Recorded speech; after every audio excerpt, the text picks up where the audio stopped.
Hello. Hi, guys. Hey, Asian man. Glad you could join us. Hey, Dr. Cake. What's up? What's up? Dee. Hi, Dee. Welcome to the stream. Hey, Katie. I'm glad you could join. Nikki. What's up, Nikki? Hey, Losh. Glad you could join us today. Boom, boom, boom, boom.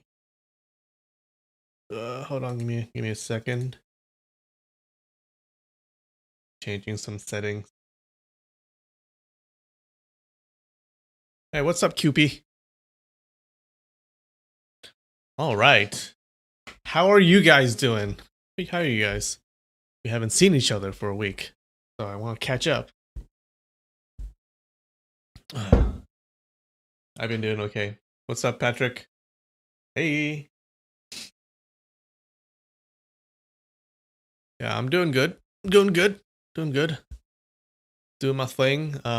Nothing's been happening because I just what do I do all day? I just stay home. I just stay home and work all day. What's up, Super Cow? Super Cow Productions. That's a funny name. Blah, blah, blah.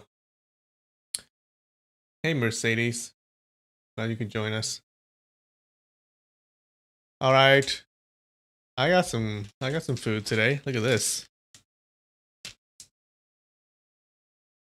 Swiss roll cake. Or it's a green tea wheat cake. Wheat cake. All right. Let's see how this tastes. Look at this. Well, the camera makes it look a little red or brown, but it's actually green. It's actually a little bit green.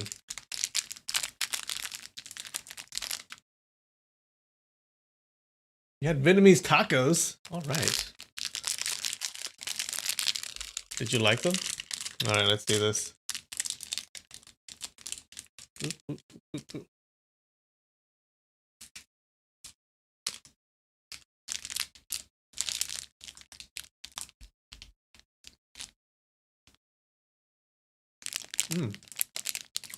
Let's reach the cream part.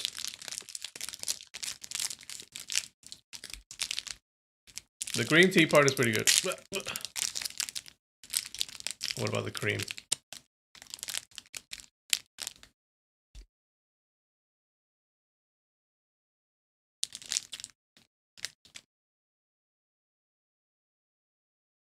There's not as much cream as I would like.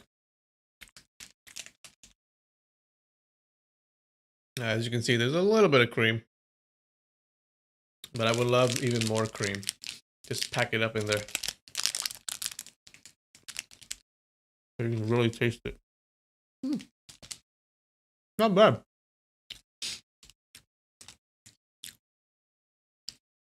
It tastes like green tea. Kind of. A little bit. But yeah.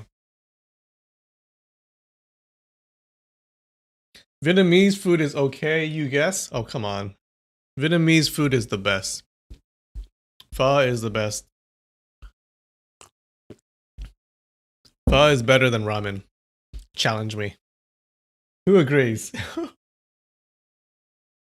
Pho is definitely better than ramen. Although ramen is good too. Yeah, Japanese people do seem to call their cakes wheat cake. Is it made out of wheat? Let's see. Let's see the ingredients. It's made out of wheat flour and a lot of sugar. And they put an egg in there. Oh my god. And then fat spread. Okay, we don't want to read the ingredients anymore. It's gonna make me sick.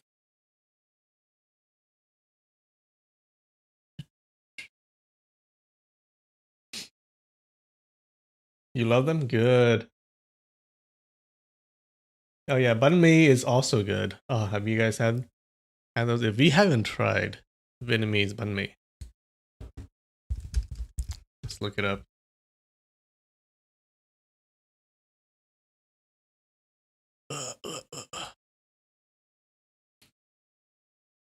Look at that. How delightful. Wait, no, not that. Let's see. How delightful does that look? That looks so good. I'm so hungry right now.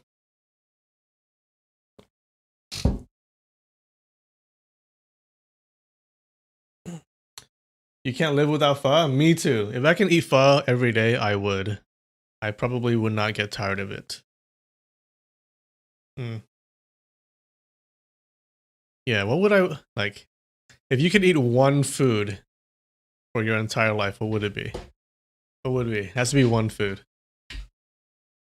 Don't cheat and say one type of food, like Italian or Mexican or something. One food. What would it be?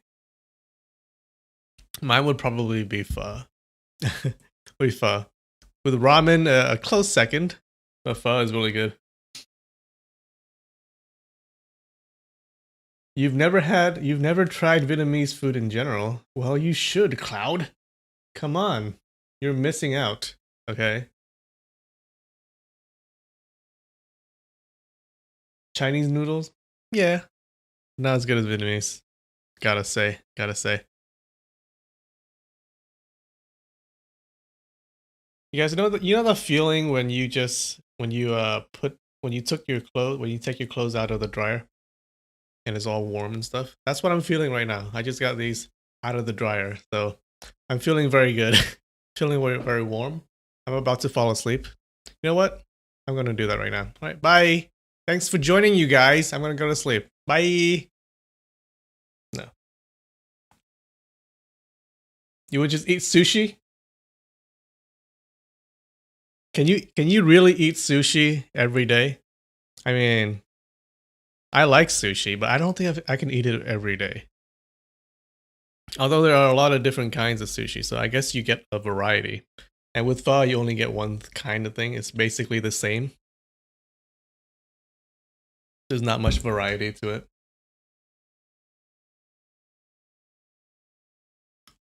Type in Maggie. Why?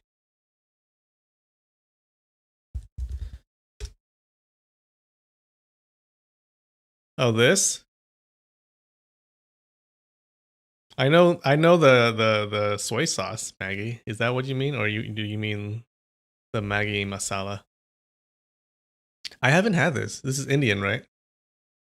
Maybe I'll have to try it. Oh, it comes it comes in an instant noodles too. Masala Maggie. All right, all right. I will try it someday.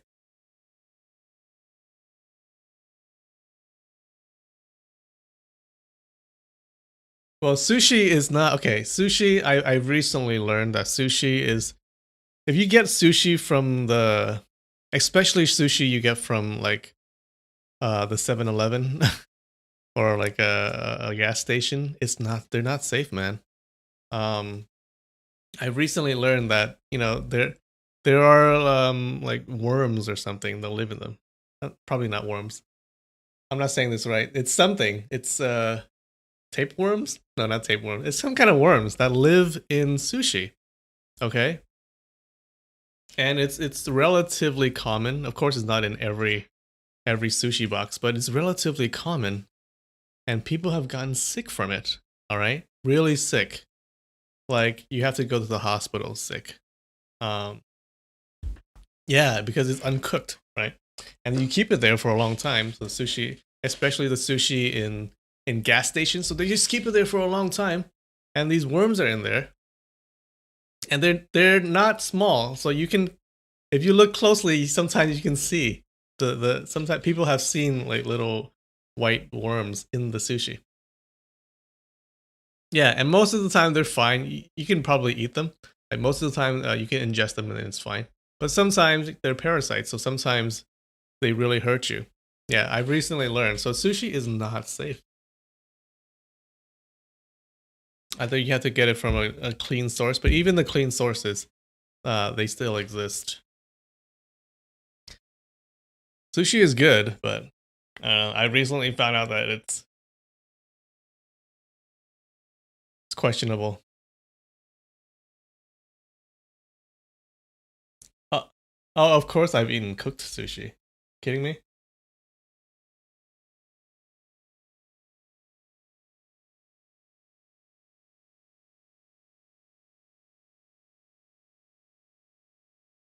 Indian food. You know what I like with I like butter chicken. Butter chicken. Indian. Yeah, this is my favorite Indian dish. Hmm.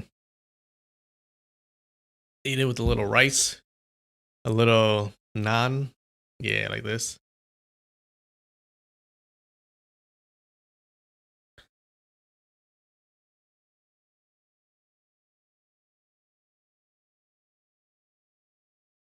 Most sushi can have worms because of the fish. Right, it's the fish. Yeah, they're parasites. I guess they're parasites of the fish, and then they just I guess they can jump from fish to humans too. It's disgusting. What's so good? All right. Anywho, let's get.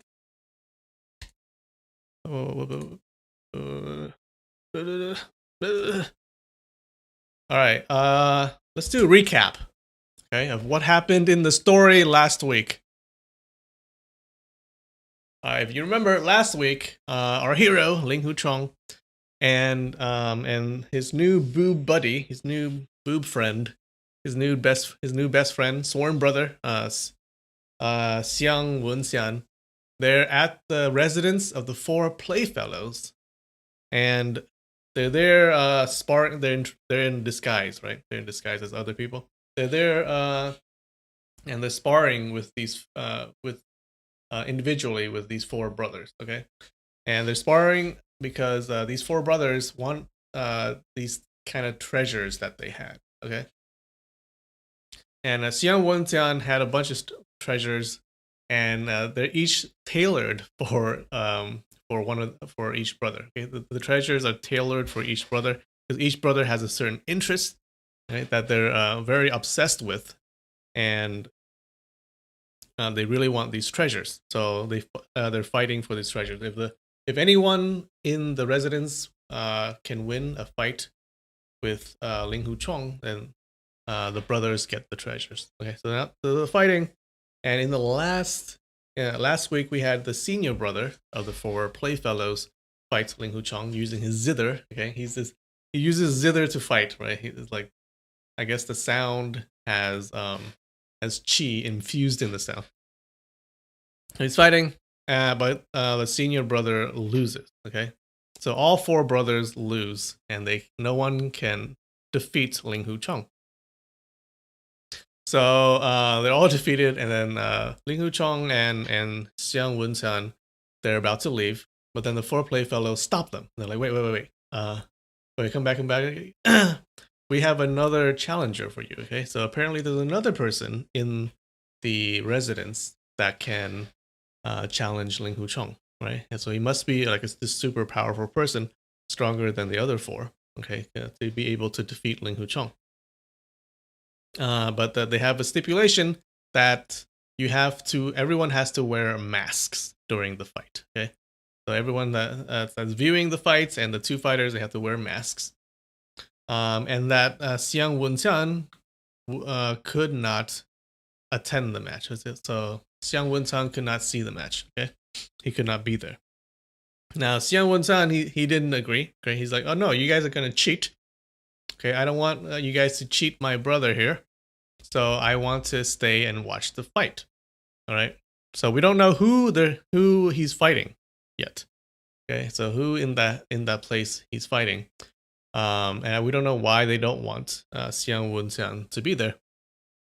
No, Wenxian's like, no, I want to be there, and he insists on it. So, but he insists so much that the senior brother was like, no, I can't let you watch the fight, and we're gonna call it off. Okay, so they call off the fight. They call off the match, and that's it. That's the end of the last chapter. Now I'm pretty sure the match is not called off. You wouldn't have all this build up just to call off the match. But yeah, that's what happened last week.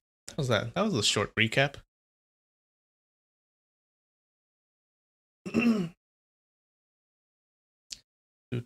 The social distancing sword fight. Yeah, you gotta wear a mask, okay? Can't spread all this COVID everywhere.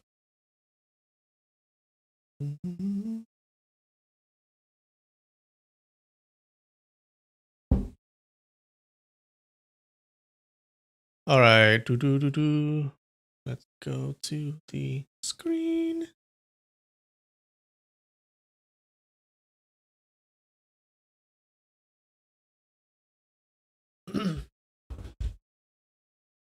All right. Chapter 20, Imprisonment, Part 2.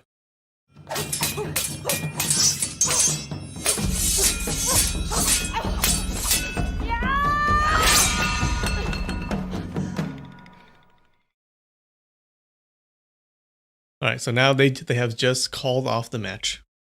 And then people are complaining. Brother Tong, you are really an oddball, you know that? Mr. Paint said irritably. Did you think that we would just all swarm forward and bully Brother Feng? Brother Feng is Ling Huchong in disguise. Well, your insisting on looking on the match has really cost us the match. Thank you for ruining the day for us. It took second brother a great effort to convince big brother and get his permission. You'd rather make more trouble, Mr. Baldbrush grunted. All right. I'll yield a step. I won't insist on watching this match, but you have to promise that it's going to be a fair match, and you won't deceive my brother Feng, Xiang Wuntian said with a grin. What kind of people did you think we were? We'd never deceive young hero Feng, Mr. Baldbrush and Mr. Paint cried out with joy in unison. I'll wait for you guys in the game room, Xiang Wuntian said, smiling. Brother Feng, I don't know what kind of clandestine tricks they are trying to pull here. You'd better keep a weather eye open all the time and be very careful. The Plum Manor only has gentlemen with lofty virtues. How can there be anyone resorting to trickery and swindle? Ling Huchong replied with a smile. Right on. Young Hero Feng is not like you, who measure others' corn by one's own bushel. Mr. Paints showed a broad grin. Xiang Wenxiang took a few steps and then turned around and waved at Ling Huchong. Brother Feng, come over here. I'd better exhort you to some more so you won't fall for others' tricks, he said, at which Mr. Paint sneered but paid no attention. Big Brother Xiang is being too careful. I am not a 3-year-old kid. Even if they plan on fooling me, it's not going to be easy, Ling Huchong thought to himself as he walked toward Xiang Wenxiang. Wenxiang grabbed hold of Ling Huchong's hand, and immediately Ling Huchong felt a paper ball placed in his palm. A quick squeeze told Ling Huchong that there was a piece of hard object wrapped inside the paper ball. With a broad smile, Xiang Wenxiang pulled him closer and then whispered to his ears. After you see that person, shake his hands and show your proximity, and then secretly place this paper ball together with the object inside into his palm. This is a very important matter. Don't take it lightly. Oh, what is this? When he said these words, the tone of his voice was very solemn, but he kept the broad smile on his face. The laughter at the end simply had nothing to do with his words. Mr. Blackwhite, Mr. Baldbrush, and Mr. Paint all presumed that he must have been ridiculing the three of them.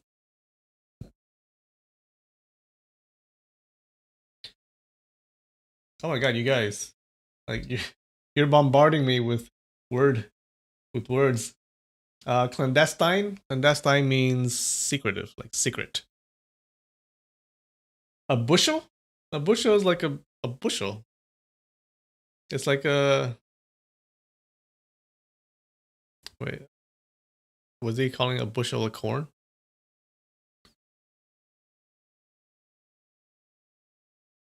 Measure others' corn by one's own bushel. So it's like a... I don't know. You know, you have a bunch of corn and then you tie it together in a bushel? Yeah.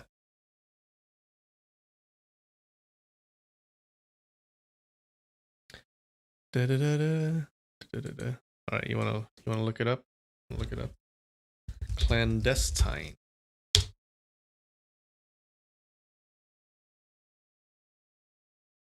Yeah, done secretively.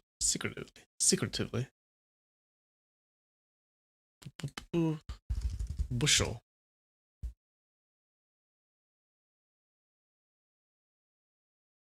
A container with the capacity of a bushel.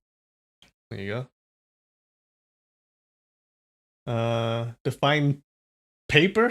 Oh, that's really hard, you guys. That's really hard. Paper? I don't know. Exhort? Oh, exhort. Where did he say exhort? Huh? Where?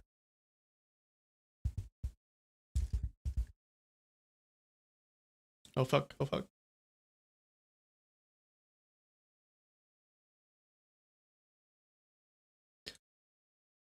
Come over here. I better exhort you some more.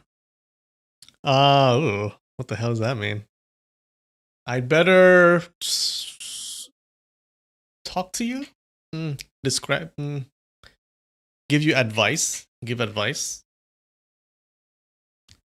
I'm gonna say give advice. Come on. Exhortation.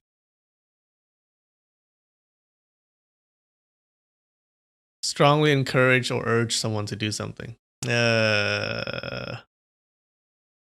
I get half points for that? Is that half? Half points, you guys? Let me know.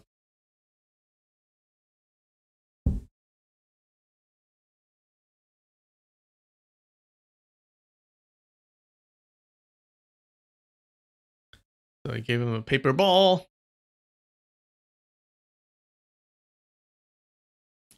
What's so funny?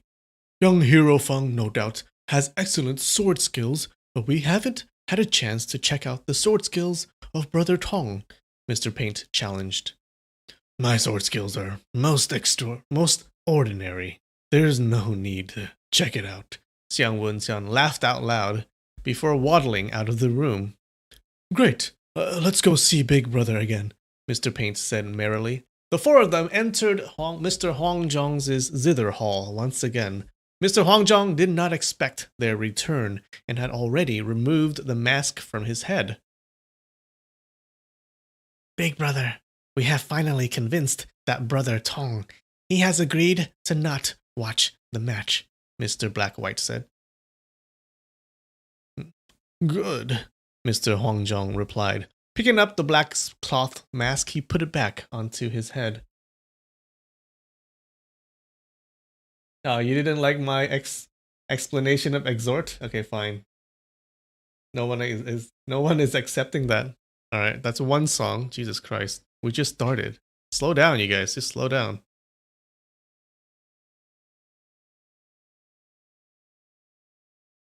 Where am I? Mr. Paint pulled out a drawer from the wooden cabinet and took out 3 black cloth masks. He handed one of them to Ling Huchong and said, "This one is mine. You can wear it. Big Brother, I am borrowing your pillowcase." Wait, no, wait. This is Mr. Paint. This one is mine. You can wear it. Big Brother, I am borrowing your pillowcase. He went inside the bedroom and soon returned with the green cloth pillowcase over his head. He's wearing a pillowcase. 2 holes had been cut off the pillowcase, showing his 2 eyes. Mr. Huangjong nodded his approval and then said to Ling Huchong, "When you have the sword contest later, I think they mean contest. When you have the sword contest later, both of you will be using wooden swords in case inner strength is used and put Brother Feng into disadvantage." Remember, they cannot use chi energy, right? They can only use sword skills. That would be great, Ling Huchong said happily. Second brother, bring 2 wooden swords, Mr. Huangjong said to Mr. Black-White, who, in turn, pulled another drawer from the cabinet and took out 2 wooden swords. Brother Feng, regardless of who wins this contest, will you please not mention a word to anyone else? Mr. Huangjong said to Ling Huchong. That's of course. I've said before that I didn't come to the Plum Manor to make a name for myself. Why would I want to go out and make it widely known? Besides, there's a high probability that I'll be losing this match. What's there to brag about? Ling Hucheng answered. Oh no, chat doesn't like that he removed his mask. But he put it back on right away, so it's fine.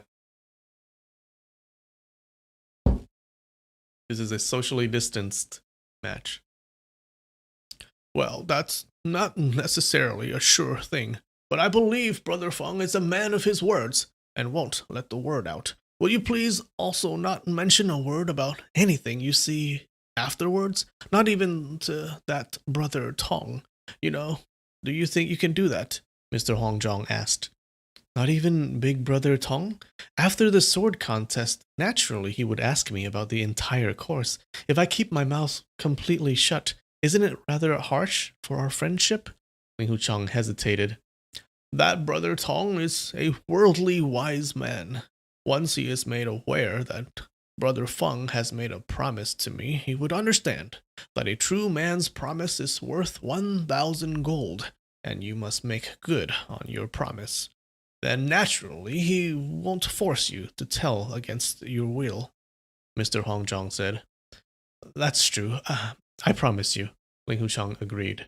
Mr. Hongzong cupped his hands together. Thank you for your understanding, Brother Feng. Let's go. Turning on his heels, Ling Hucheng began walking toward the outside. So when Mr. Paint pointed toward the bedroom and said, This way, Ling Hucheng was completely taken by surprise. How come we are going into the bedroom? He thought, but then he immediately came up with an answer. Oh, I see. The person who will have the sword contest with me is a woman.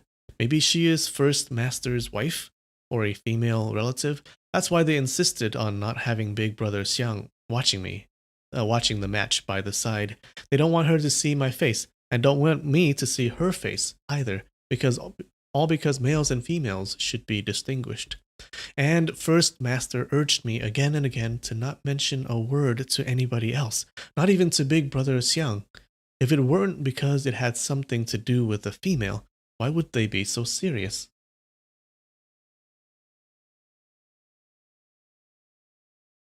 Once he figured this part out, all his suspicions suddenly cleared away. Then when he felt the paper ball and the small hard object inside his palm, he thought inwardly, it looks as though all Big Brother Xiang's careful and shrewd arrangements only are for one purpose, to enable him to pay a visit to that woman. Since he couldn't see her himself, he entrusted me to pass a letter and a keepsake to her. Then there must have been some kind of an obscure affair between them. Even though Big Brother Xiang is my sworn brother, the 4 manor masters have also been very kind to me. If I pass these along, it would really be unfair to the 4 manor masters. What should I do? Then he thought, Big Brother Xiang and the 4 manor masters are all people well above their 50s or 60s. That woman must have not been young either. Even if there was intertwined love relationship involved here, it had to be a past thing many years ago. I suppose passing this letter along wouldn't damage the woman's chastity.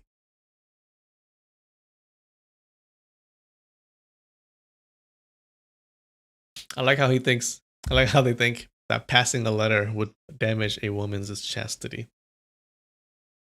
Unless that's a bad translation. While he was muttering to himself, the 5 of them had entered the inner bedroom.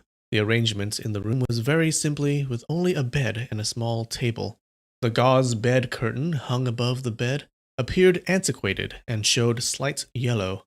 On top of the small table sat a short zither, completely black, as though it was made of iron. Everything panned out as Big Brother Xiang planned. Alas, his love is so deep, how can I not help him fulfill his wish? Ling Hucheng thought. He always had a carefree disposition and never cared much about the Confucian code of etiquette. At the moment, he vaguely felt as though that woman had turned into his little apprentice sister, Yue Lingshan, who had married her junior apprentice brother, Lin Pingzhi, and he was Xiang Wenqian, who was trying every possible way to pay another visit to his little apprentice sister after several decades. When a meeting turned out to be impossible, he then tried to pass along a keepsake from the old days to merely express his feelings and slightly relieve the decades of love sickness. I think he's thinking way too hard into this.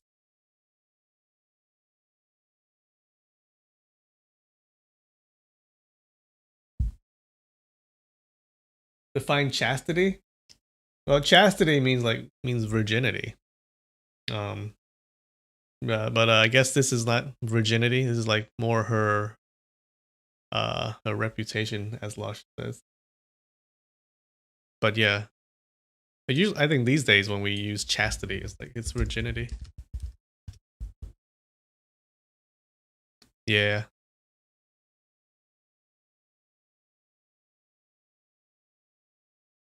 Define zither. Oh, come on. It's a musical instrument, a string instrument. We know what that is. We've talked about it a lot.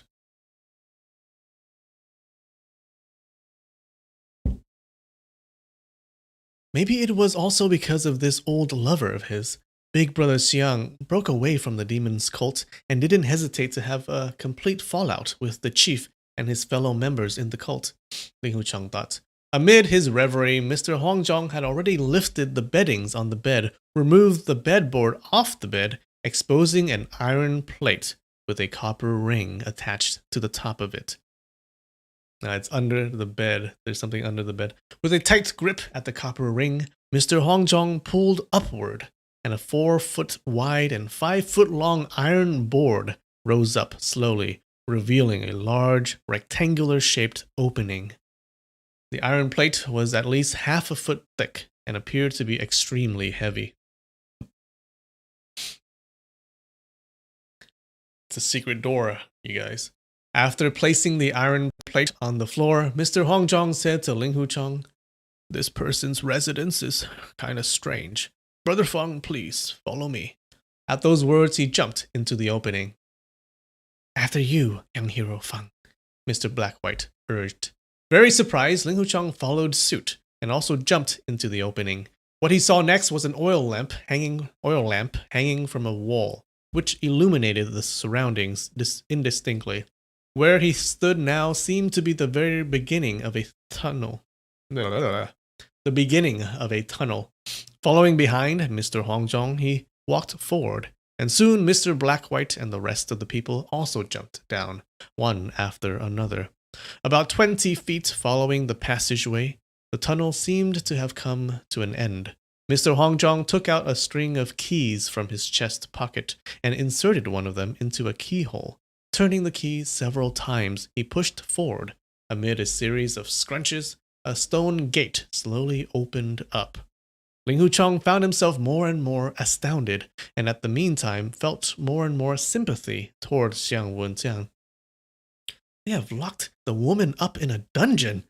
Then of course she was imprisoned against her will. These 4 manor masters all appeared to be men of kind-heartedness and justice. How could they have committed such a contemptible deed? He pondered. Yes, how could they have captured a woman like that?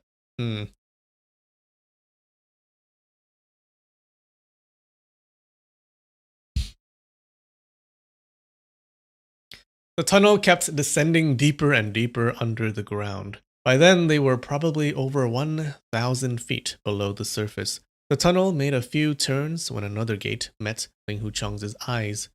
I had thought that since the 4 manor masters are adept at music, gamesmanship, calligraphy, and painting, the 4 arts, they must have been persons of lofty virtues and poetic temperament.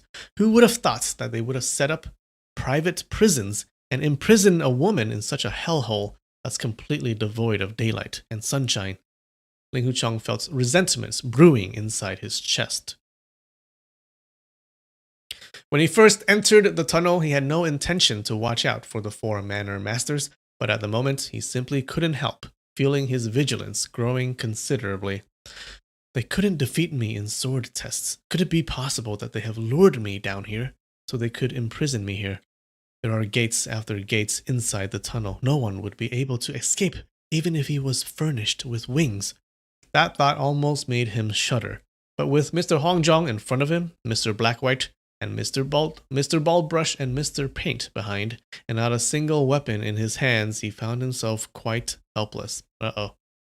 The third gateway was actually consisted of 4 separate doors. Behind the iron door was a wooden door covered with cotton wadding nailed onto the floor. Nailed onto the door plank. Behind the wooden door stood another iron door, behind which was another wooden door covered with cotton waddling. Why have they placed 2 wooden doors covered with cotton wadding between the 2 iron doors? They placed 2 wooden doors between 2 iron doors. Okay. Ling Huchang wondered. I got it. I suppose the prisoner has very formidable inner strength. The cotton wadding was used to absorb the fierce power from her palm and prevent her from breaking down the iron doors. For the next 100 feet or so, there were no more gates along the way. The oil lamps hung from the tunnel wall stood further and further from each other. In some sections of the tunnel, the oil lamps had long extinguished, leaving only complete darkness, and the pack had to feel their way forward for dozens of feet before seeing the next light.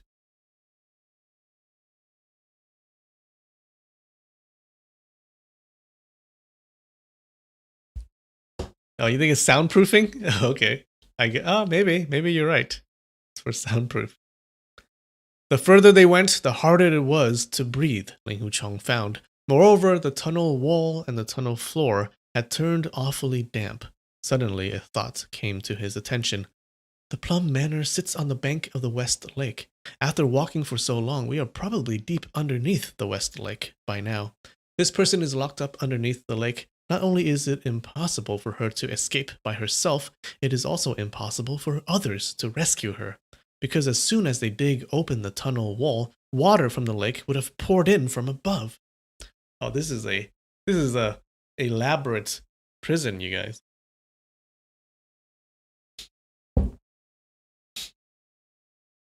After another 30 or 40 feet forward, the tunnel suddenly turned very narrow, and they had to bend their backs and to proceed forward.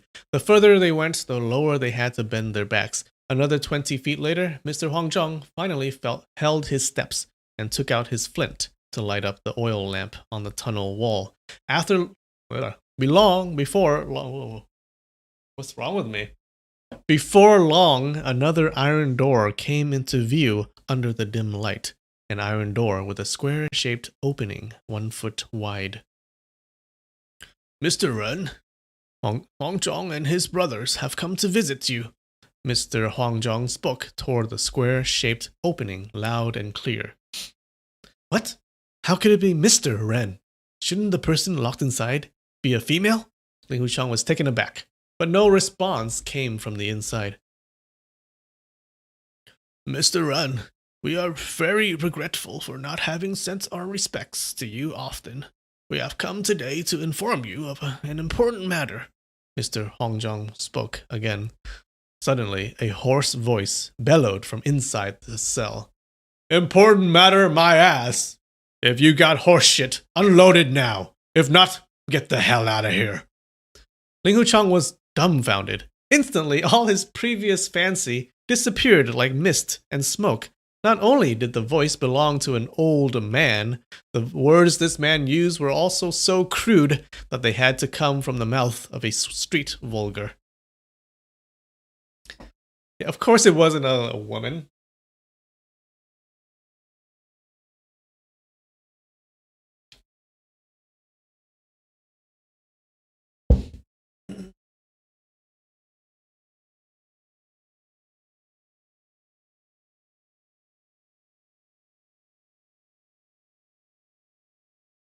Before, we had always thought that when talking about exceptional swordmasters of our time, Mr. Ren would undoubtedly be ranked as the number 1 on the chart. But how wrong we were. Today we had a visitor to the Plum Manor. The 4 brothers of us certainly were no match for him. Even Mr. Ren's sword art would pale into insignificance by comparison, Mr. Hongjong said. He is using mocking words to goad that man into entering a sword contest with me, Ling Hucheng thought to himself. The man burst into loud laughter. You four sons of bitches couldn't beat him, so you goaded him into sparring with me and hoped that I would take care of this tough enemy for you, didn't you, you scumbags? Ha ha ha ha. What wishful thinking. Too bad that I haven't touched the sword for over 10 years and have completely forgotten all my sword skills. Why don't you just put your tail between your legs and get the hell out of here, you bloody bastards? Liu Chong gasped with astonishment. This man is so incredibly sharp-witted and could predict with miraculous accuracy. Just from Mr. Hongjong's words, he had figured everything out, he thought to himself.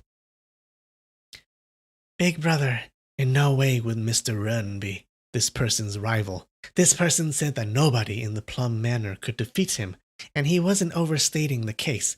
There's no need to talk further with Mr. Ren, Mr. Baldbrush said. Give it up. Provoking me won't cut it. Did you actually think I would do anything for you four bastards? The man named Ren snarled. This person has truly mastered the sword skills taught by the venerable Grandmaster Feng Qingyang of the Huashan Sword School. Big brother, I heard that years ago when Mr. Ren roamed the martial world, he feared neither heaven nor earth, except one person, Grandmaster Feng. Mr. Ren's nickname was something like flee at the sight of the wind, and the word wind here refers to the venerable Grandmaster Feng Qingyang. Is that true? Mr. Baldbrush asked. Okay, so this Ren dude, this old man, used to be some big shot in the martial world 10 years ago. But now he's trapped inside this prison, and he apparently his arch nemesis was Grandmaster Feng, which is Ling Hucheng's master, right? That taught him those sword arts.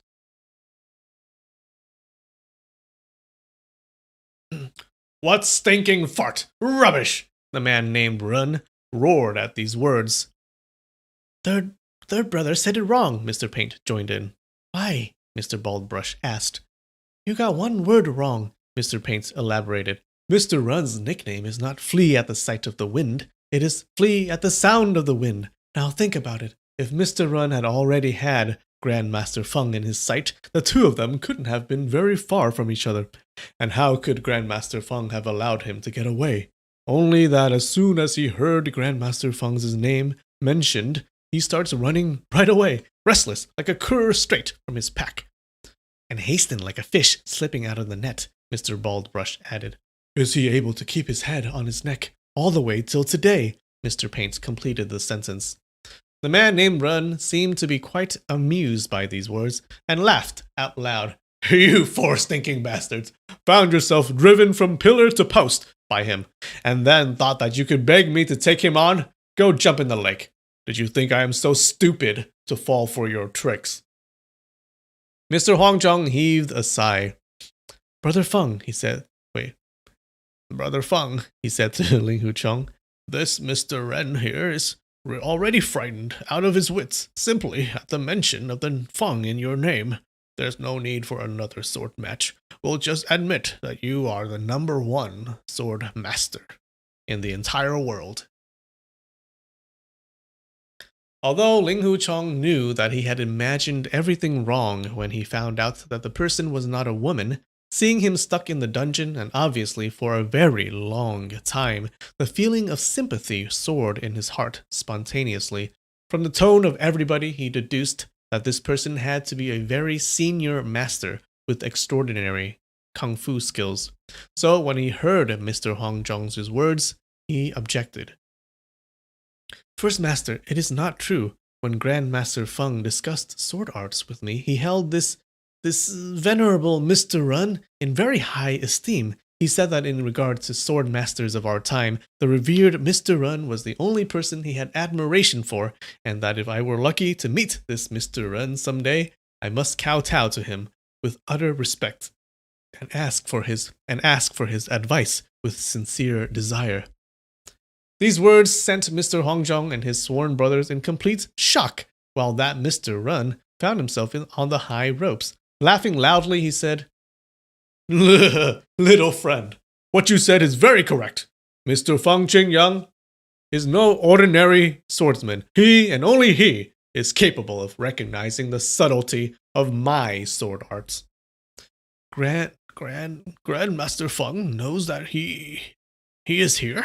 Mr. Hongjong uttered. His voice quivered, and Ling Huchong almost felt he sensed dread in his voice. It seems that there is some history between these guys.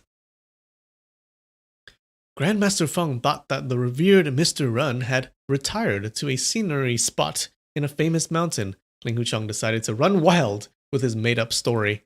During the time when he trained me in the art of the sword, he had frequently mentioned about the revered Mr. Run. He said that the only purpose of training in these sword moves was to fight revered Mr. Run's students. If revered Mr. Run had never existed, then it would have been completely unnecessary to learn these very complicated sword moves. By then, he had become very discontented with the four masters of the Plum Manor, thinking that the man named Run must have been a champion of the past, and his captivity in the dark and degrading prison must have resulted from some sort of a despicable plot in secret set up by the four manor masters, so even his words carried such ridicule and sarcasm.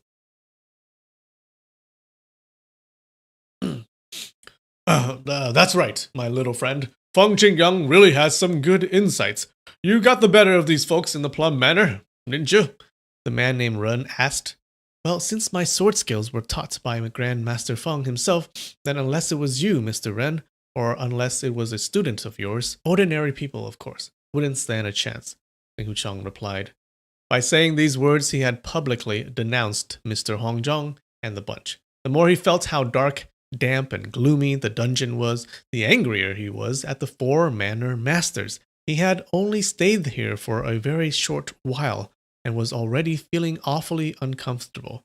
But they had locked this senior master in this appalling place, a place completely unsuitable for human habitation, for God knows how many years, and that was just atrocious. As the moral indignation grew rapidly inside him, he had no more scruple with the choice of his words, thinking that even if worst came to worst and they killed him on the spot, he wouldn't have cared anymore. When Mr. Hongjong and the rest of the manor masters heard these words, they of course felt much snubbed, but they did lose their matches and had nothing to contradict. Brother Feng, what are you? Mr. Paint muttered, but after Mr. Blackwhite gave his sleeve a good tug, he held his tongue. Very good, little friend. You've really given me a vent to my anger. Now tell me, how did you beat them? The man asked. The first person from the Plum Manor to have a sword match with me was a friend named Ding Jian with a nickname called something like Straight Line Lightning Sword, Ling Huchong said. His sword moves are flash, without substance. He doesn't have any true skills, and all he does is try to scare people with his sword flashes. You don't have to use any moves sparring him. Just place your blade there, and he'll send his fingers, wrists, or arms onto your blade and have them cut off himself, the man said. Feeling utterly astounded, the 5 listeners cried out in unison. What? Was I not right? The man asked. You are absolutely right. It's almost like you have seen it with your own eyes, Ling Huchong answered. He's showing off. He's flexing his understanding.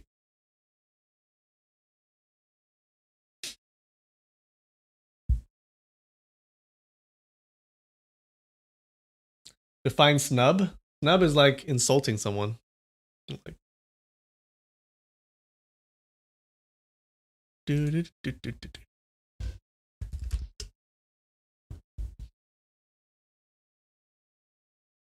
yeah, like an act of showing disdain or lack of cordiality. Insult, slight, affront, humiliate, rebuff.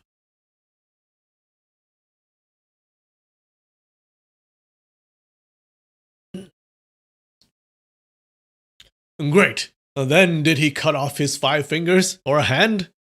I turned my sword blade a little bit. Ling Huchang said.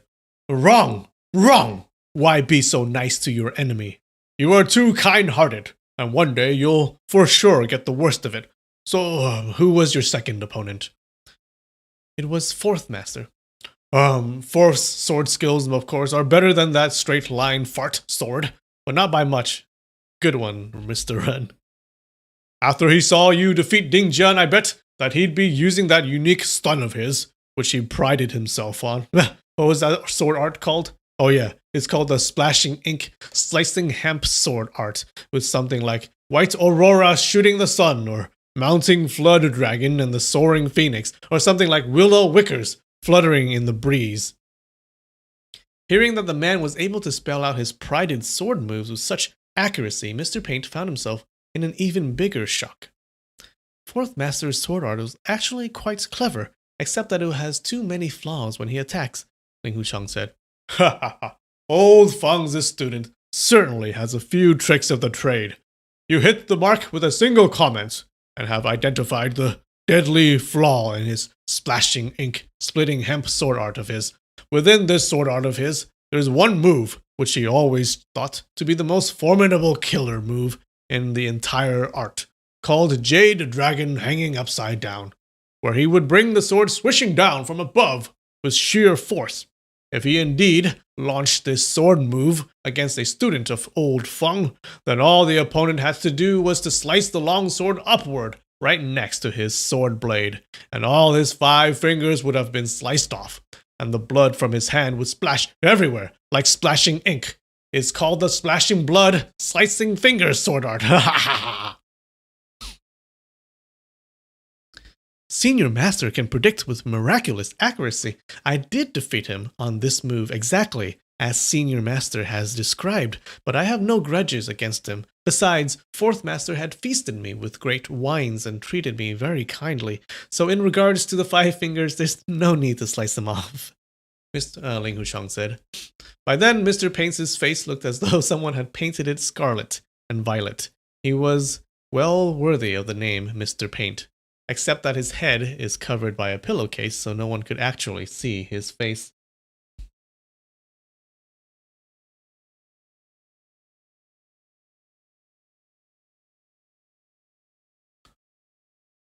Bald-headed third uses a judge's pen. His handwriting is no better than a 3-year-old kid, yet he loves posing as a lover of culture and even claims that his kung fu contains conception from famous calligraphers. Little friend, I am sure you understand that combat with your enemy is an important matter that distinguishes between life and death. Even if one wrestles with all this strength, he is not guaranteed a triumph. Where would he find such leisurely and carefree mood to be particular about the style of the inscription or script? Only when your opponent's kung fu is far inferior to that of yours, you might be able to tease him or play him. But if the two sides' kung fu skills are comparable, and you still try to write words with your judge's pen, you are only offering your own life with both hands to the mercy of your enemy. Senior Master's words are very precise.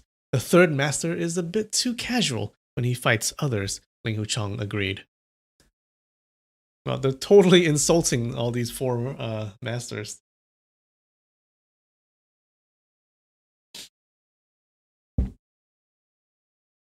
When Mr. Baldbrush first heard the man's comments, he was furious. But the more he thought about these words, the more he found them to be in the right. It was a lot of fun when he permeated calligraphy in his judge's pen moves, but the power from his weapon did decrease dramatically after all. If it weren't because Ling Huchang held back, even 10 Mr. Baldbrush would have been slain easily. At that thought, he broke into a cold sweat. To beat bald-headed third is as easy as a walkover, the man said with a laugh. His judge's pen kung fu used to be quite worthy, but he is too big-headed and would rather add some kind of calligraphy in his kung fu. When elite fighters exchange moves, the outcome is determined from very minor aspects. Treating his own life As a joking matter, it is really a miracle in the martial world that he was able to stay alive till today. Bald-headed third, for the last 10 years you just holed up and didn't go around the martial world, did you? Mr. Baldbrush let out a snort, but didn't answer, when in fact a chill just shot down his spine. He is absolutely right. If I had been wandering in... Wait, Mr. Baldbrush. Oh, I think I messed up their voices.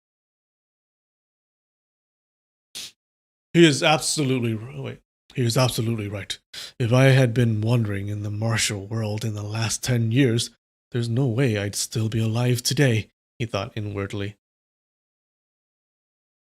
Seconds Kung Fu with his magnetic iron game board is genuine talent, though, the man continued.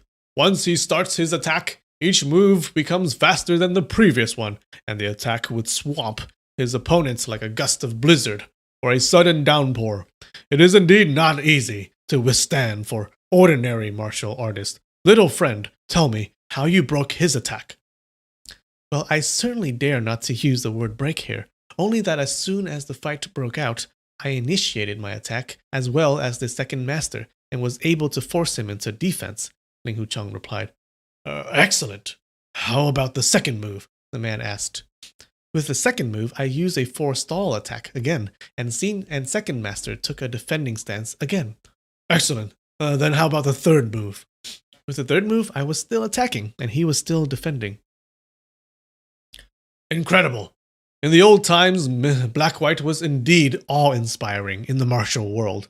By then, he used a regular iron board, and if anyone could withstand his 3 consecutive strikes, Mr. Black-White would spare his life. Later, he changed his weapon to the magnetic iron game board and gained great advantage in his weapon, consequently became even more capable. Little friend, you were able to force him into 3 consecutive defending moves. That's excellent. So, on the fourth move, how did he counterattack? On the fourth move, again, I attacked, and the second master defended. Is Old Feng's sword art really this brilliant? Even though to defeat Black-White is not difficult, you were actually able to force him into a defending stance again on the fourth move? Huh, excellent, excellent. On the fifth move, it must have been him who attacked. On the fifth move, the situation remained the same. Oh. The man named Run fell silent. Only after a short pause did he speak again. After how many of your attacking moves, Black-White was able to counterattack? Well, I don't remember how many, Ling Hucheng answered. Mr. Black-White picked it up and said, Senior Master, young Hero Feng's sword skills are so brilliant that from the beginning all the way to the end, I was not able to attack, even once. After 40 moves, I knew it was after over 40 moves, I knew I was no match for him, so I stopped the match and admitted my defeat. Only by then did he speak to the man named Run, and the tone of his words was unexpectedly respectful. Ah! The man cried out loudly. This is ridiculous. Although Feng Qingyang is an exceptional talent in the sword branch of the Huashan Sword School, Huashan Sword Branch's sword art still has its limits. I never believed that someone from the Huashan School can attack Black-White with over 40 moves and not let him return even a single blow. Revered Mr. Run is really flattering me. A junior, this brother Feng here has well surpassed his teacher. The level of his sword skill has far exceeded the extent of Huashan's sword branch. When we look around the entire martial world, only someone like the revered Mr. Run, someone to be considered the mightiest fighter of our time, is capable of giving him some pointers, Mr. Black-White said.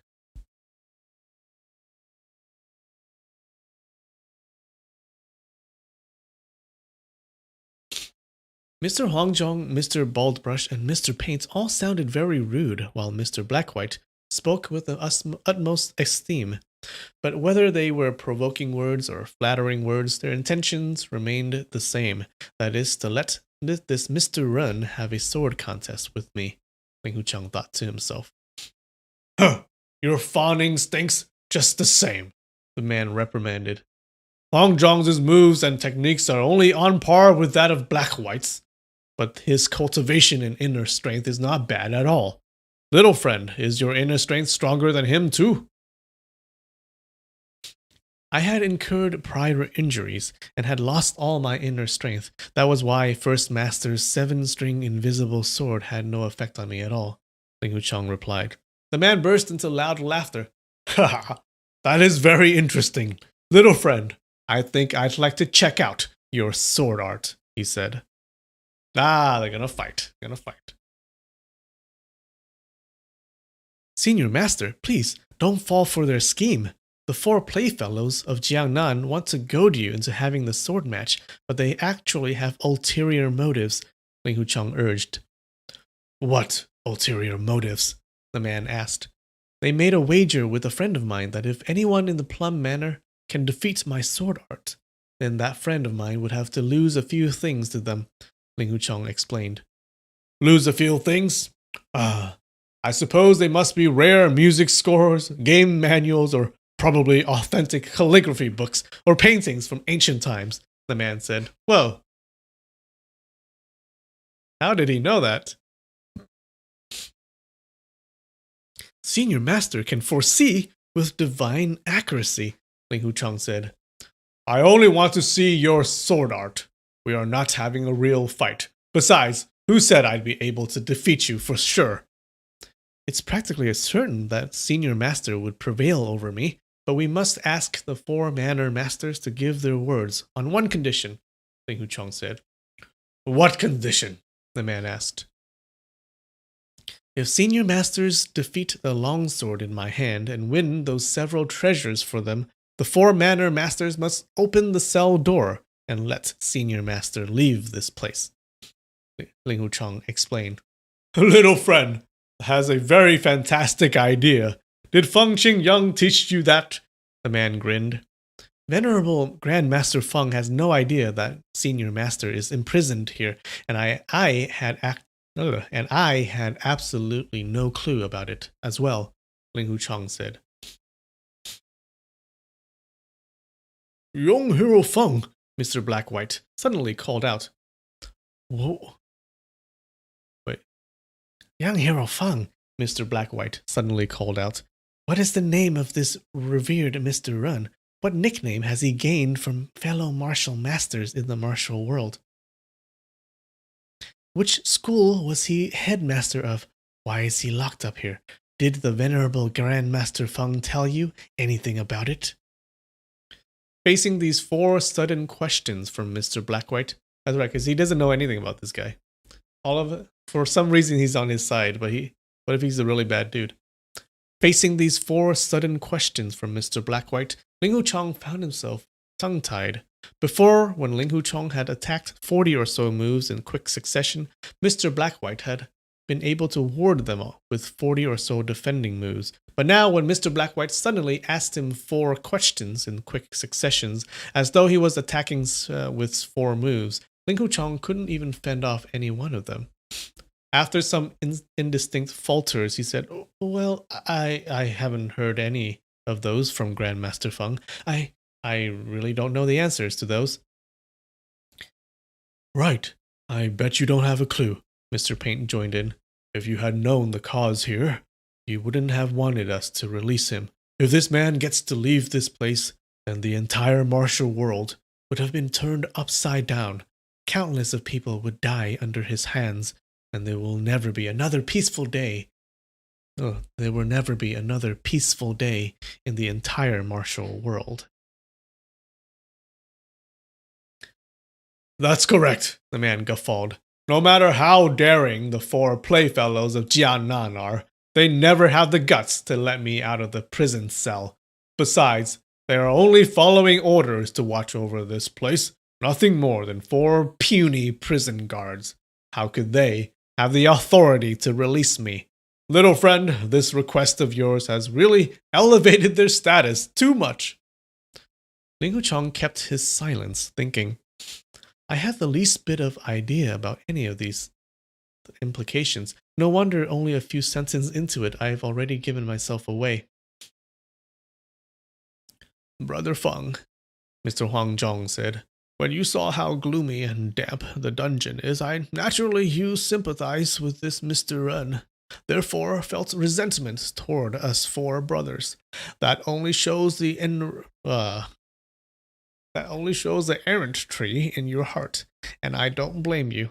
But did you know that if this Mr. Run returned to the martial world, just in your Huashan school, at least half of your people would have been wiped out? Mr. Run, am I correct on that? You are correct. Is Huashan School's headmaster still Yue Buchun? He is a complete hypocrite. Too bad that first I was too busy and then fell for a secret plot afterwards. Otherwise, I would have tore his hypocritical mask off a long time again, the man scoffed. Ling Huchong felt a big shock in his heart. Though his master expelled him from the Huashan school and also proclaimed to the entire world, making him the public enemy of all orthodox schools in the martial world, he always recalled with emotion the kindness his master and master wife had shown him, bringing him up and treating him like their own son. When he heard the man named Brun fouled and insulted his master, he couldn't help but roar. "Shut up! My master!" But he immediately swallowed the rest of the word down, remembering that Xian Wenxian brought him to the Plum Manor. He had been introduced as the uncle master of his master. Before knowing whether these people were good or evil, it would have been unwise to reveal the truth. The man named Run, of course, did not know the true meaning behind Ling Hucheng's roar. While laughing loudly, he continued, "Within the Huashan school, there are, of course, people I think much of. Revered Feng is one. You, little friend, is another. And there is another junior of yours called something like Jade Maiden of Huashan, Ning something. Oh, I got it. Her name is Ning Zhongzi. That little girl is actually straightforward and heroic. She is a talent. What a pity it is that she had to marry that Yue Bu Chun like a beautiful flower stuck on a pile of cow dung." Wow, he really doesn't think much of the master.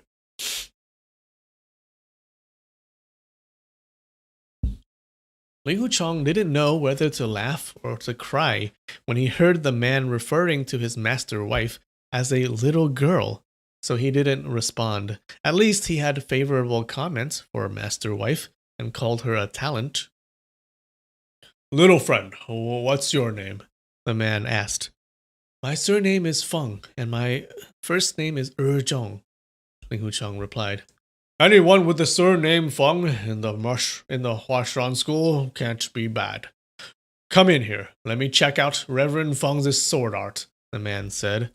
He had been referring to Feng Qingyang as Old Feng at first, but then he changed it to Reverend Feng later. He must have been quite pleased with the way Ling Huchong talked and turned courteous toward Feng Qingyang in his words.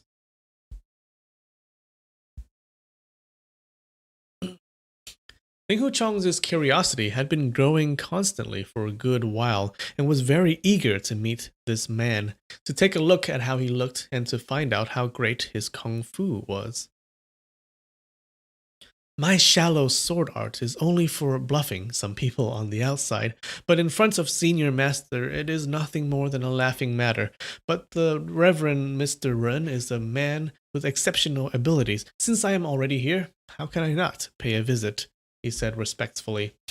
Mr. Paint moved closer and then whispered to his ears. "Brother Feng, this man's kung fu is very bizarre, and the methods he employs are also very sinister. Please be very careful. If anything doesn't feel right for you, come back out immediately." His voice was very low, but the caring and concern obviously came from complete sincerity. "Fourth Master is treating me like a true friend," Ling Hucheng thought inwardly. "I ridiculed him with my words just a moment ago. Not only didn't he bear grudges at all, on the contrary, he sincerely cared for my safety." At that thought, secretly, he couldn't help but feel ashamed.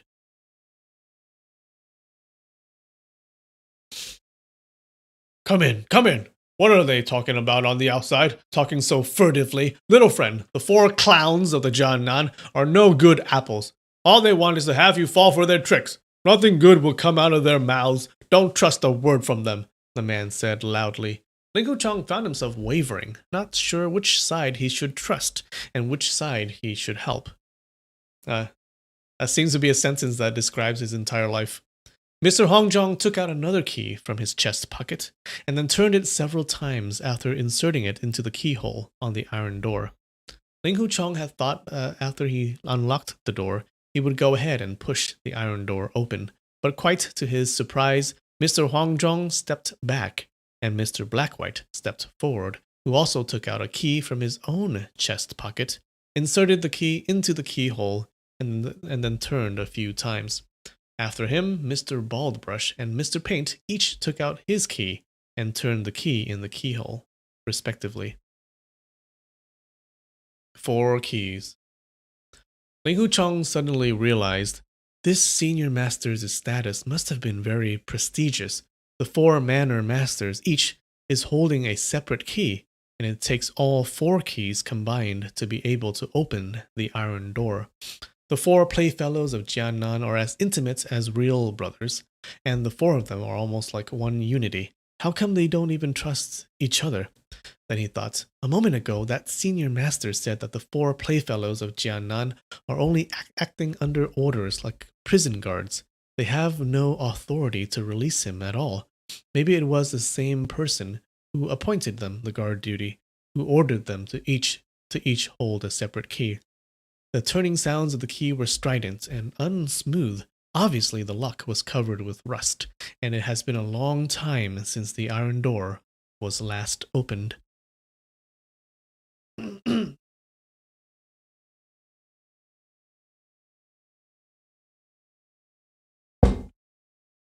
Yeah, Mr. Paint seems like he does really care for Ling Huchong. Yeah, I like that guy. He likes wine and stuff. He seems like a fun dude. What does furtively mean? Oh, furtively. Like like uh like secretively, like a little squirrely. Like secretly talking to him. That's furtive. Like secretly with quick movements like a squirrel. Squirrely. I love the word squirrely.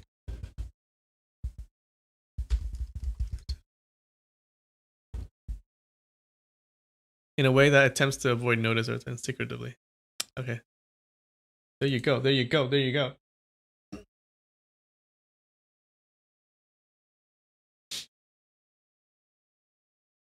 After Mr. Paint turned his key in the keyhole, he grasped onto the door handle, shook it a few times, and then pushed hard. Amid the loud scrunching sounds, the iron door opened for a few inches inward. As soon as the door opened, Mr. Paint leapt backward. Mr. Hongjong and the other 2 manor masters also leapt back many feet. Instinctively, Ling Huchong also took a few steps back. All right, let's take a break. All right, before he steps inside and see what happens. Let's take a 5-minute break. I'll be right back.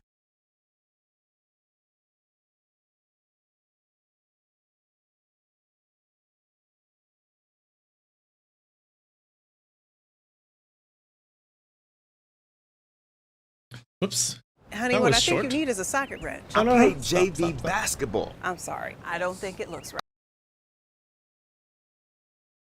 The song was so short that it stopped. And then we had ads on YouTube.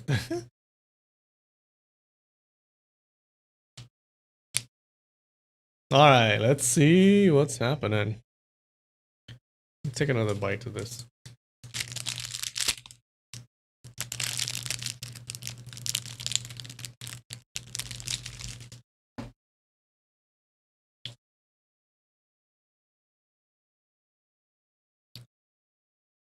Do you guys have a feeling that shit is gonna go down? Stuff is gonna go down. Closing my door. Closing my door.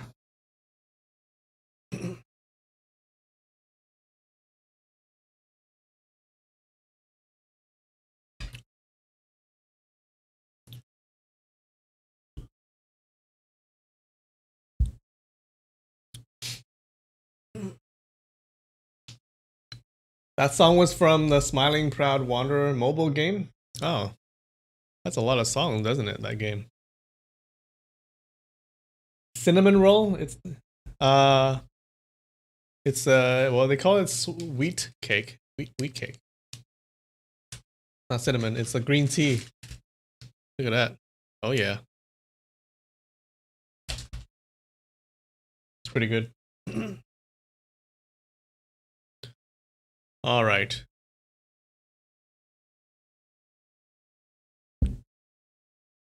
Little friend, they are afraid of me. But why would you be? The man laughed loudly.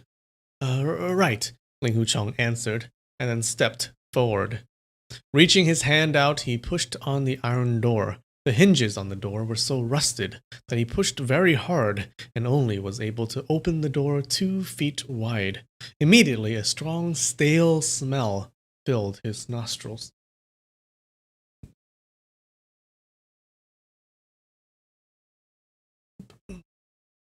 Wait, efferent? What the hell is efferent?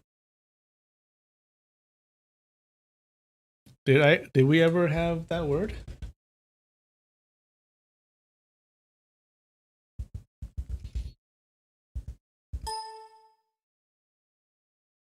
No, we didn't. There's no efferent. Streety McMeady? That was not a word that was said. Oh no, now I lost my position. Ah!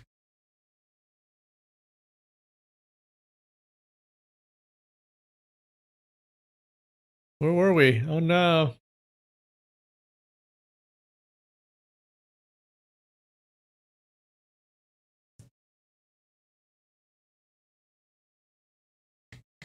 Oh no, I skipped. Oh no, I'm past it.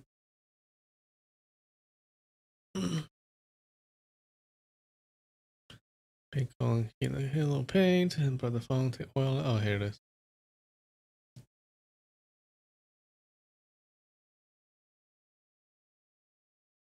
You saw it. Well, I did a search and it wasn't there. So I don't know what you mean. It wasn't there. What about errant tree? So, errant tree. I'm pretty sure it's you guys know the knight errants from medieval times, to where they would wander around having adventures, and they're all like chivalrous and all about chivalry and honor and stuff like that, and they would like rescue fair maidens and stuff. Those were knight errants. So errantry is the act of doing those things. So like wandering around, being chivalrous, I guess, being a chivalrous knight. I think that's what it means.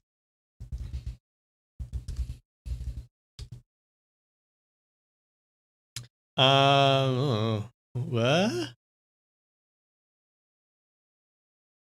Wait. It doesn't exist? Not a word?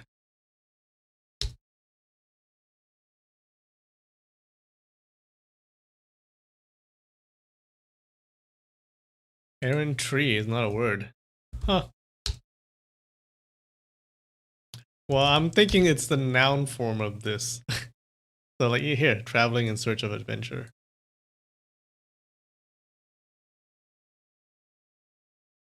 Errantry.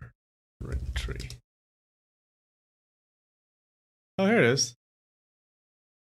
Oh, Google Dictionary did not have that word. Bad, Google, bad. The quality, condition, or fact of wandering, roving in search of chivalrous adventure. Oh. I kind of nailed that on the head, didn't I? Damn. I'm a genius.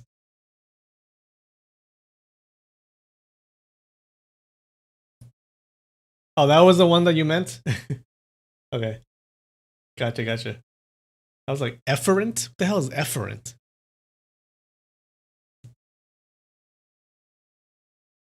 Alright, back. Where are we?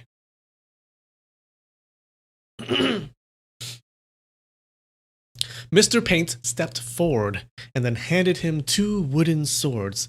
Ling Huchong took the wooden swords and held them tightly with his left hand. Brother Feng, take an oil lamp with you. Mr. Baldbrush suggested, taking an oil lamp off the wall. Ling Hu Chong took the oil lamp with his right hand and then entered the room. The prison cell was about 10 foot long and 10 feet wide. A narrow and long bed lay next to a wall, on which sat a man. Long whiskers and masked aches covered the man's face. What the hell's masked? Ah, crap. Shouldn't have said that. Making it impossible to see his look. The long beard under his chin almost reached his waist, but his hair, beard, and eyebrows were jet black, without even a grain of gray. It is so fortunate of me to be able to meet with the Senior Master Run today. I hope I'll be getting many good advice from you, Ling Hu Chong bowed. Don't be modest. I'll have to thank you for coming here to dispel my loneliness, the man grinned. You flatter me. Should I put the oil lamp on the bed? Ling Hu Chong asked.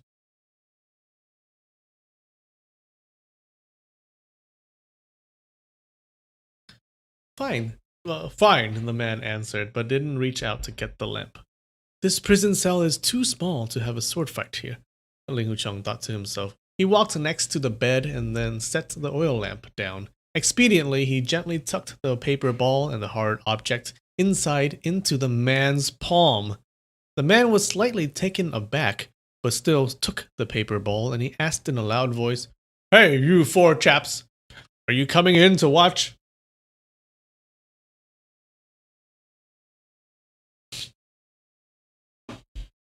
Masked? Yeah, what is masked? I'm hoping that was a typo. Long whiskers and masked aches cover the man's face. Masked aches. What are masked aches?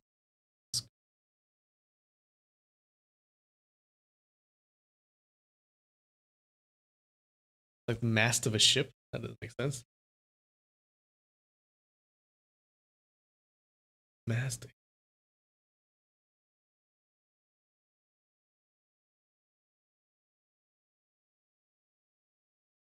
I'm gonna say mast means deep. No. Mast aches. How does an ache cover the man's face? Maybe they mean like deep lines? I don't know. I'm gonna say deep. That sounds not right at all.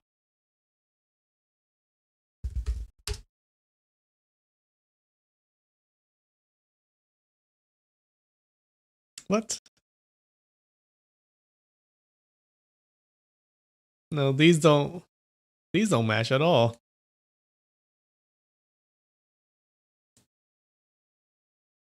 Nuts. It's not nuts. I think that's a typo. None of these definitions fit. Mast aches. Mast aches.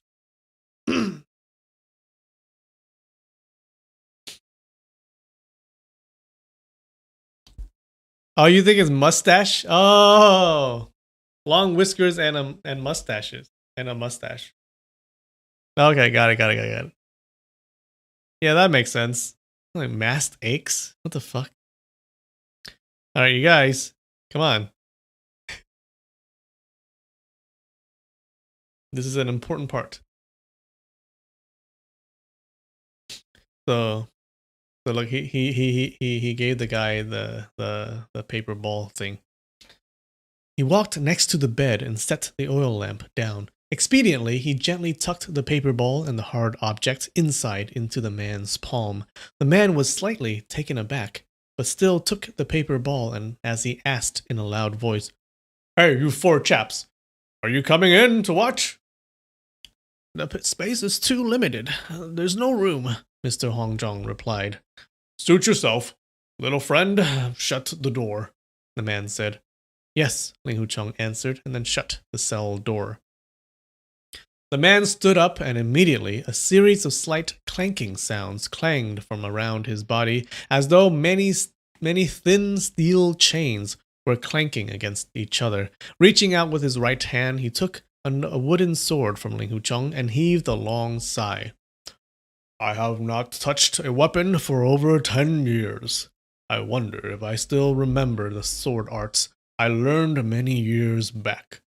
Ling Hucheng noticed a steel circle around his wrist and a steel chain attached to it, connected all the way to the wall behind him. Another glance quickly confirmed that there were also steel chains shackling the man's other hand and both of his ankles to the wall behind him. Then the four walls grabbed his attention. Under the dim light from the oil lamp, they shined in dark green. Turned out the four walls were all made of pure steel.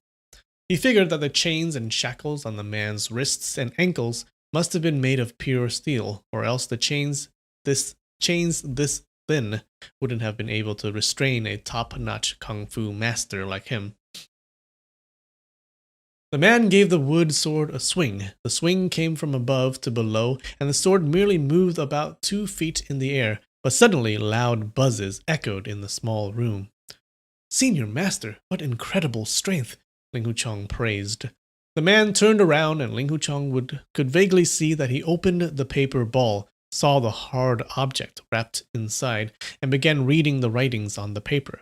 Taking a step backward, Ling Hucheng intentionally blocked the square hole on the iron door with his head, so no one from the outside could see what the man was doing. Uh-oh. The man's body trembled slightly, as though the writings on the paper had greatly agitated him, and the steel chains clanged again and again. But only moments later he had already turned around and sharp stares shot out of his eyes. Little friend, although my hands cannot move freely, it is not necessarily true that I cannot win over you. As a young and green junior, I, of course, is no rival for a senior master, Ling Hucheng said. You attacked Black-White over 40 moves in succession, and didn't give him any chance to launch his counterattack. You want to give me a try? The man demanded. Now the fight starts. Please, forgive my audacity, Ling Hucheng replied, and then thrust his sword at that man. The move he used was none other than the exact same first move that he had used in the match against Mr. Black-White. Excellent, the man commended, and thrust his wooden sword at Ling Hucheng's left chest at an angle. It was a defending move that carried strong offense, and an offense move backed by strong defense at the same time. A swift and fierce sword move indeed. Mr. Black-White watched the fight through the square-shaped hole on the iron door. As soon as he saw this move, he couldn't help but shout, Brilliant move! Today is you four chaps' lucky day. I am going to really widen your view now, the man chortled. By then, Ling Hucheng's second sword attack had arrived. The man swung his wooden sword outward and pointed it at Ling Hucheng's right shoulder. Another smart move that had strong defense and strong offense. Ling Hucheng's heart thumped. It felt as though there was not a single flaw in the man's move that he could explore to thrust forward and attack the opponent's vital points. Having no alternative, he leveled his own sword in a block, tilting his sword tip, implying a possible attack toward the opponent's lower stomach, a defending move that also carried much offense. Very clever move, the man smiled, retracting his sword and swept it to the side. The two of them went back and forth, and within just a few moments had already exchanged 20 moves or so.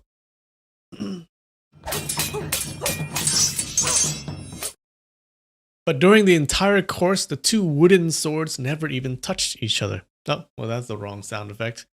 The man's sword moves had such complicated variations and movements. Ever since Ling Hucheng had learned the Dugu 9 swords, he had never run into an opponent so formidable and powerful. It wasn't that his opponent's sword moves were void of flaws, but because the moves fluctuated so unpredictably, he simply couldn't attack the flaw or crack within. But he sincerely followed the gist in Feng Qingyang's teaching, which was to conquer a move with no move, and shifted his moves at will. Although the sword-breaking stance was only one stance in the Dugu 9 swords, it was a it was a combination of the essentials in all the sword arts of various schools and factions in the world. So even though it was no move, when in fact it built its foundation on all the moves in the sword arts. The man also noticed that Ling Hucheng's new sword moves emerged one after another, and every change seemed completely new to him. Relying on his abundant experience and profound kung fu skills, he was able to resolve them one after another. But after over 40 moves, he could already feel a slight sluggishness in his sword movement. Slowly, he attached more and more inner strength onto his wooden sword, and every swing of his sword seemed to have created vague echoes of gust and thunder. But no matter how resourceful the opponent's inner strength was, when those moves met the profound and subtle sword techniques of the Dugu Nine Swords, they all came to nothing. Only that the man's outstanding prowess in inner strength and his superb ingeniousness in sword techniques had become simply inseparable from each other. Several times the man had already forced Ling Hucheng into extremities, where Ling Hucheng should have had no choice but to throw down his sword and submit. But Ling Hucheng would always be able to suddenly come up with some bizarre moves, which not only rescued him out of the dead-end position, but also enabled him to use the opportunity to launch his counter blow. The brilliance of these moves was simply unimaginably queer. Mr. Huangzhong and the rest of the three manor masters crowded over the iron door and watched through the square-shaped hole. The hole was so small that there was only a space for two persons to watch at the same time, and even with the two persons watching, one had to watch only with his left eye, while the other one watched only with his right eye. So two of them would watch for a while before moving aside to let the other two watch for the next while. At the beginning, the four of them gasped in admiration when they watched the marvelous sword moves exchanged between the man and Ling Hucheng, but soon afterwards they could no longer understand the brilliance in the two's sword moves. Sometimes after Mr. Huangzhong saw a move, he had to ponder upon the subtlety within it with all his might. Only after a long contemplation was he able to comprehend. But by then, the two men inside had already exchanged another dozen moves, and he pretty much had been turning a blind eye on how those next dozen moves had panned out. After he finally got over the initial amazement, he couldn't help but wonder. It turned out that Brother Feng's sword skills have reached such an extreme. When he fought me earlier, he probably only utilized 30 or 40% of his true skills. I had thought that my 7-string invisible sword from my zither failed to subdue him only because he had no inner strength. But even if he does have resourceful inner strength, my invisible sword wouldn't have had any impact just the same. All he had to do was to launch 3 quick attacking moves, and I would have no choice but to drop my zither and admit defeat. If it had been a fight for survival, he could have easily blinded my eyes with the jade flute in his first move. Mr. Huangzhong, of course, had no idea that he had really overrated Ling Hucheng's sword skills. The Dugu Nine Swords was a kung fu that turned more powerful when the opponent was stronger. If the opponents were not adequate, then the brilliant techniques of the Dugu Nine Swords would not have been applicable. The man Ling Hucheng was fighting today was a world-shaking figure in the entire martial world. The aptitude of his kung fu had reached a level that's well out of people's imagination. Only with the stimulation from his extraordinary kung fu were the many profound and subtle aspects of the Dugu Nine Swords able to make the most revealing performance. Even if Dugu, seeking a loss, could come back to life, or if Feng Qingyang had come himself, he would have found great joy fighting such a capable opponent. To successfully use the Dugu Nine Swords relied on not only a very good understanding of the sword techniques and variations, but also the intelligence of the practitioner, where the second part played even a bigger part. Once the practitioner had reached a stage where he could extend at will with no restraints and no boundaries, then the more intelligent the practitioner was, the more brilliant the sword art would become. And to him, each sword contest would have been like a poet composing a wonderful poem. after following his greatest inspirations. After another 40 moves or so, Ling Wuchang found himself fighting with greater and greater facility. Many of the clever knacks he used were ones that even Feng Xingyang had never mentioned before. On encountering the brilliant sword moves from his opponents, the Dugu Nine Swords spontaneously originated corresponding moves to counter. At the moment, fear had been completely cleared off his mind, or in another word, he had been concentrating wholeheartedly in the art of the sword, having no leisure for any feeling of fear or delight on his mind. It seems like he's learning as he's fighting. He's becoming more powerful. That man changed into 8 different styles of advanced sword arts in succession, some uninterrupted and unbroken, some delicate and swift, some others firm and forceful.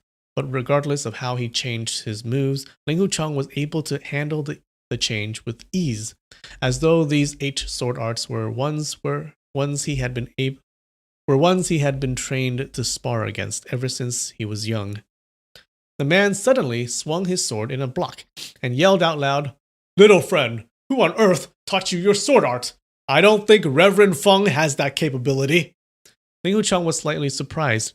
If this weren't taught by Reverend Feng, who else could it have been? He uttered. "That is true. Why don't you try this sword form of mine?" the man demanded. He let out a long howl and suddenly brought his wooden sword swishing down from above. Ling Wuchang thrust out in a tilted angle and forced him to withdraw his attack to block. The man roared again and again as though he had gone completely mad.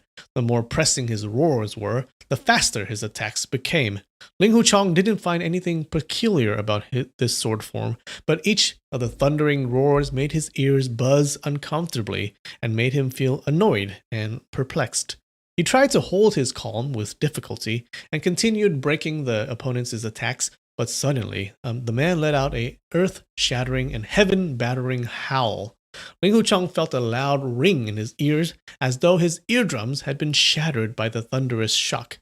A strong dizziness quickly consumed him, and before he knew it, he had collapsed to the floor and lost his consciousness. Done. Ah! Did he finally lose a fight to this dude? This Mr. Run dude? Alright, that's it. You guys like that? You guys like that chapter? That was a good chapter. We meet a very powerful dude. Someone who finally defeated Ling Wuchang, it seems.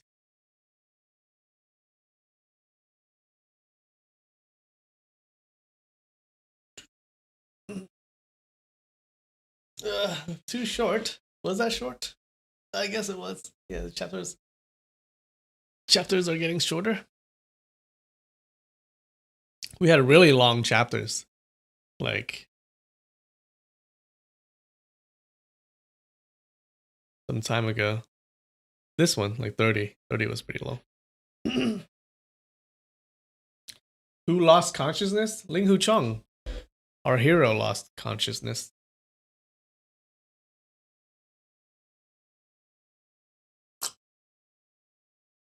If you can't beat him with your sword skills, just yell a bunch. Yeah. He yelled and made everyone collapse to the floor. More cliffhangery, eh? Hey. Oh, looks like next one will be another long chapter. Look. It's not split up into parts. So it seems to be a long chapter. Alright, karaoke time. Only one song this week, huh? Only one song. So give me a song in the chat. Just give me a song you want me to sing. And if I know it, I'll sing it. Let me go pee, okay? I'll be right back. I want to see some songs in the chat when I come back.